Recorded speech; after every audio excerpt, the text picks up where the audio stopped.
खासदार प्रणिती शिंदे यांच्यासह काँग्रेस नेत्यांना पोलिसांनी घेतले ताब्यात।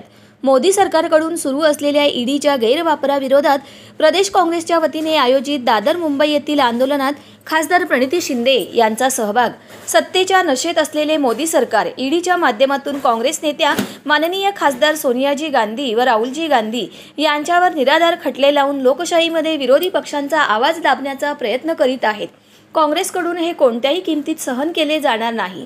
मोदी सरकारकडून सुरू असलेल्या ईडीच्या गैरवापराविरोधात महाराष्ट्र प्रदेश काँग्रेस कमिटीच्या वतीने प्रभारी रमेश चेन्नीतला यांच्या प्रमुख उपस्थितीत व प्रदेशाध्यक्ष हर्षवर्धन सपकाळ यांच्या नेतृत्वाखाली विधिमंडळ काँग्रेस पक्षाचे नेते विजय वडेट्टीवार, विधान परिषदेतील काँग्रेस पक्षाचे गटनेते सतेज उर्फ बंटी पाटील, सोलापूरचे खासदार प्रणिती शिंदे यांच्यासह काँग्रेस पक्षाचे खासदार, आमदार व प्रमुख नेते, हजारो पदाधिकारी, कार्यकर्ते यांनी आज मुंबई येथील टिळक भवन परिसर इंडिया बुल समोर येथे आंदोलन केले।